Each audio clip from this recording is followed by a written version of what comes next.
ଭଗବାନ ଘରକୁ ଆସିଲେ ମିଳିଥାଏ ଏହି ସଂକେତ। ସାଙ୍ଗମାନେ ଆସନ୍ତୁ ଆଜିର ଏହି ନୂଆ ଭିଡ଼ିଓଟି ଆରମ୍ଭ କରିବା। ଭିଡ଼ିଓଟିକୁ ଫାଷ୍ଟରୁ ଲାଷ୍ଟ ଯାଏ ଦେଖନ୍ତୁ। ଯଦି ପ୍ରତ୍ୟେକ ଦିନ ସକାଳୁ ଆପଣଙ୍କୁ ଏହି ସଂକେତ ମିଳିଥାଏ, ଜାଣିବେ ଆପଣଙ୍କ ଘର ଭଗବାନଙ୍କର ବାସସ୍ଥାନ ହୋଇଯାଇଛି। ସେହି ସଂକେତ କ'ଣ କ'ଣ ଆସନ୍ତୁ ଏହି ଭିଡ଼ିଓରୁ ଜାଣିବା। ଭଗବାନଙ୍କୁ ଖୁସି କରିବା ପାଇଁ ଲୋକମାନେ ପୂଜା ପାଠ ବ୍ରତ କରନ୍ତି।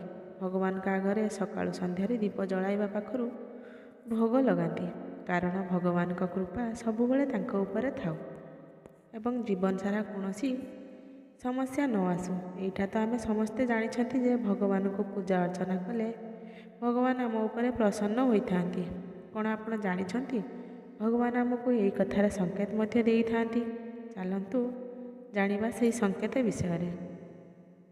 ନମ୍ବର 1, ଯେବେ ଆପଣ ରାତିରେ ଶୁଅନ୍ତି ଏବଂ ବ୍ରହ୍ମ ମୁହୂର୍ତ୍ତରେ ଉଠି ପଡ଼ନ୍ତି, ସବୁବେଳେ ଆପଣଙ୍କ ନିଦ ଠିକ୍ ଏହି ସମୟରେ ଭାଙ୍ଗିଯାଏ। ଏମିତି ମଧ୍ୟ ହୁଏ ଯଦି ବ୍ରହ୍ମ ମୁହୂର୍ତ୍ତରେ ଆପଣ ଯଦି ଏମିତି ବି ସ୍ୱପ୍ନ ଦେଖନ୍ତି ଯେ ଆପଣ ମନ୍ଦିରରେ ପୂଜା କରୁଛନ୍ତି, ମନ୍ତ୍ର ଜପ କରୁଛନ୍ତି। ତେଣୁକରି ବ୍ରହ୍ମ ମୁହୂର୍ତ୍ତରେ ଯଦି ଏହିଭଳି ସ୍ୱପ୍ନ ଦେଖୁଛନ୍ତି, ଜାଣିବେ ଭଗବାନ ଆପଣଙ୍କ ଘରେ ବାସ କରୁଛନ୍ତି। ନମ୍ବର 2, ଯଦି ଆପଣଙ୍କୁ ବ୍ରହ୍ମ ମୁହୂର୍ତ୍ତରେ ହିଁ ଶଙ୍ଖର ଧ୍ୱନି ଶୁଣାଯାଏ, ମନ୍ତ୍ରର ଧ୍ୱନି ଶୁଣାଯାଏ, ଘଣ୍ଟିର ଧ୍ୱନି କିମ୍ବା କୌଣସି ନାମ, ଯେମିତିକି ଆପଣଙ୍କୁ କିଏ ରାମ ରାମ କହୁଛି, ଏମିତି ଯଦି ଆପଣଙ୍କୁ ଧ୍ୱନି ଶୁଣାଯାଏ, ତାହେଲେ ଦ୍ୱିତୀୟ ସଂକେତ ହେଉଛି ଭଗବାନ ଆପଣଙ୍କ ଘରକୁ ଆସିସାରିଛନ୍ତି।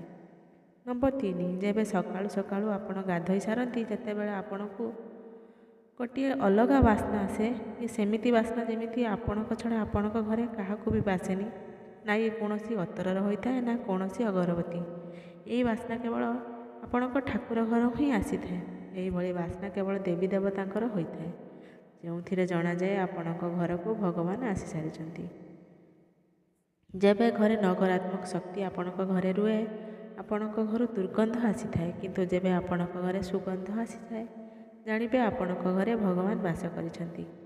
ନମ୍ବର 4, ଯେବେ ଆପଣ ପୂଜା କରନ୍ତି, ତେବେ ସେହି ସମୟରେ ଯଦି କୌଣସି ଜୀବ ଯେମିତିକି କୁକୁର, ବିଲେଇ, ଗାଈ କିମ୍ବା କୌଣସି ଭିକାରୀ ଯଦି ଆପଣଙ୍କ ମୁଖ୍ୟ ଦ୍ୱାରକୁ ଆସିଯାଆନ୍ତି, ଯଦି ଆପଣଙ୍କ ସହିତ ସପ୍ତାହକୁ 3 ଥର ଏମିତି ଲଗାତାର ଠିକ୍ ପୂଜା କରିବା ସମୟରେ ହେଉଛି, ଏହାର ମାନେ ହେଉଛି ଭଗବାନଙ୍କର ଆପଣଙ୍କ ଘରକୁ ଆଗମନ ହେଉଛି। ଏମାନଙ୍କୁ କେବେ ବି ହତାଦାର କରିବେ ନାହିଁ, ଅର୍ଥାତ୍ ଏମାନଙ୍କୁ ଭଜନ କରାଇବା ଉଚିତ। ନମ୍ବର 5, ଯଦି ଆପଣଙ୍କୁ ରାତିରେ ସ୍ୱପ୍ନରେ ମନ୍ଦିର, ଭଗବାନଙ୍କ ମୂର୍ତ୍ତି କିମ୍ବା ଭଗବାନଙ୍କ ଫଟୋ ଦେଖାଯାଏ, ଏହାର ମାନେ ହେଉଛି ଆପଣଙ୍କ ଉପରେ ଭଗବାନଙ୍କର କୃପା ରହିଛି। ନମ୍ବର 6, ଯେଉଁ ଲୋକ ଉପରେ ଭଗବାନଙ୍କ କୃପା ଥାଏ, ସେ ଗରିବ ହେଉଥାଉ କିମ୍ବା ଧନୀ ହେଇଥାଉ, ତାକୁ ସବୁ ଜାଗାରେ ସମ୍ମାନ ମିଳିଥାଏ। ଯଦି କାହାକୁ ଅଳ୍ପ ପରିଶ୍ରମରେ ସଫଳତା ମିଳିଥାଏ, ଜାଣିବେ ତାଙ୍କ ଉପରେ ଭଗବାନଙ୍କର କୃପା ରହିଛି। ସେ ସବୁ ପରିସ୍ଥିତିରେ ଖୁସି ରହିଥାଏ। ତା ଜୀବନରେ ଯେତେ ବି ଦୁଃଖ ଥାଉ, ସେ ସବୁ ପରିସ୍ଥିତିରେ ଖୁସି ରହିଥାଏ। ତାକୁ କୌଣସି ପରିସ୍ଥିତିକୁ ଡର ଲାଗେ ନାହିଁ। ନମ୍ବର 7, ପେଚାକୁ ହିନ୍ଦୁ ଧର୍ମରେ ବହୁତ ଶୁଭ ବୋଲି ମନାଯାଏ। କୌଣସି ସ୍ଥାନରେ ଯଦି ଅଚାନକ ପେଚା ଦେଖାଯାଏ, ତାହେଲେ ଜାଣିବେ ମା ଲକ୍ଷ୍ମୀଙ୍କର ଆଗମନ ହେଉଛି। ନମ୍ବର 8, ମା ଲକ୍ଷ୍ମୀ ଯେଉଁ ଘରକୁ ଆସନ୍ତି, ସେହି ଘରର ଲୋକମାନଙ୍କ ଭୋକ କମ୍ ଲାଗିଥାଏ। ଭଲ କଥା ହେଉଛି ଏହି ଘରର ଲୋକମାନେ ଅଳ୍ପ ଖାଇଲେ ବି ପେଟ ପୁରିଯାଏ। ତାପରେ ଏହି ଘରର ଲୋକମାନେ ମଦ ଏବଂ ମାଂସ ଠାରୁ ଧୀରେ ଧୀରେ ଦୂରେଇ ଯିବା ଆରମ୍ଭ କରନ୍ତି। ନମ୍ବର 9, ଯଦି ଆପଣଙ୍କୁ ଲଗାତାର 3 ଦିନ ପର୍ଯ୍ୟନ୍ତ ଘରୁ ବାହାରିବା ସମୟରେ ନୀଳକଣ୍ଠ ପକ୍ଷୀ ଆପଣଙ୍କୁ ଦେଖାଯାଇଥାଏ, ଜାଣିବେ ଭଗବାନ ଆପଣଙ୍କର ଦୁଃଖ ଶୁଣିନେଲେ। ଆପଣଙ୍କର ମନସ୍କାମନା ପୂର୍ଣ୍ଣ ହେବାକୁ ଯାଉଅଛି। ନୀଳକଣ୍ଠ ପକ୍ଷୀ ଦେଖିବା ମହାଦେବଙ୍କର କୃପା ବୋଲି ଇସାରା ଦେଇଥାଏ।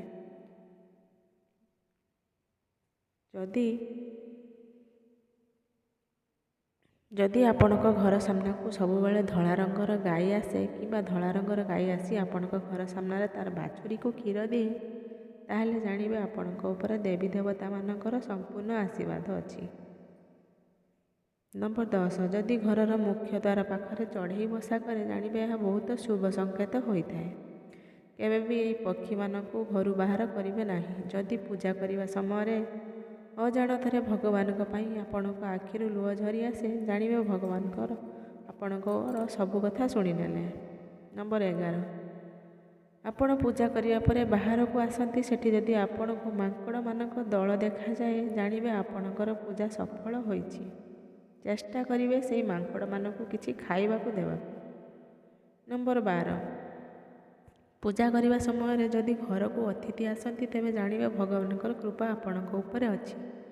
ଯଦି ପୂଜା କରିବା ସମୟରେ ଦୀପର ଶିଖା ଜୋରରେ ଜଳି ଉଠେ, ଜାଣିବେ ଆପଣଙ୍କର ମନସ୍କାମନା ଜଲ୍ଦି ପୂର୍ଣ୍ଣ ହେବାକୁ ଯାଉଛି। ନମ୍ବର 13, ଯଦି ସ୍ୱପ୍ନରେ ଉଚ୍ଚା ଉଚ୍ଚା ପର୍ବତ ଦେଖାଯାଏ ଏବଂ ସେଠାରୁ ବହୁଥିବା ଝରଣା ଦେଖାଦିଏ ଏବଂ ସେହି ଝରଣାର ପାଣିକୁ ଆପଣ ପିଇ ଦେଉଛନ୍ତି, ତାହେଲେ ଜାଣିବେ ଆପଣଙ୍କର ମନସ୍କାମନା ଜଲ୍ଦି ପୂର୍ଣ୍ଣ ହେବାକୁ ଯାଉଅଛି। ଯାହାର ସବୁବେଳେ ଦେହ ଭଲ ରହୁଥାଏ, ତାଙ୍କ ଉପରେ ଭଗବାନଙ୍କର ଅଶେଷ କୃପା ରହିଛି ବୋଲି ଜାଣିବେ। ଭଗବାନ ଆମକୁ ତାଙ୍କର ବାସ୍ତବିକ ରୂପରେ ଦେଖାଦିଅନ୍ତି ନାହିଁ, କିନ୍ତୁ କିଛି ଲୋକ ଅଛନ୍ତି ଯେଉଁମାନଙ୍କୁ ଆମେ ଭଗବାନଙ୍କର ତୁଲ୍ୟ ମାନିଥାଉ। ସେମାନେ ହେଉଛନ୍ତି ମାତା, ପିତା, ଗୁରୁ, ବ୍ରାହ୍ମଣ। ତ ସାଙ୍ଗମାନେ, ଆପଣମାନଙ୍କୁ ଯଦି এই ଭିଡ଼ିଓଟି ଭଲ ଲାଗିଥାଏ ନିହାତି ଭାବରେ କମେଣ୍ଟ ମାଧ୍ୟମରେ ଜଣାନ୍ତୁ। ଲାଇକ୍ଟେ ଦିଅନ୍ତୁ। କେହି ଜଣେ ମୋ ଚ୍ୟାନେଲରେ ନୂଆ ଅଛନ୍ତି ତାହେଲେ ସବସ୍କ୍ରାଇବ୍ କରିବା ପାଇଁ ଜମାରୁ ବି ଭୁଲିବେନି।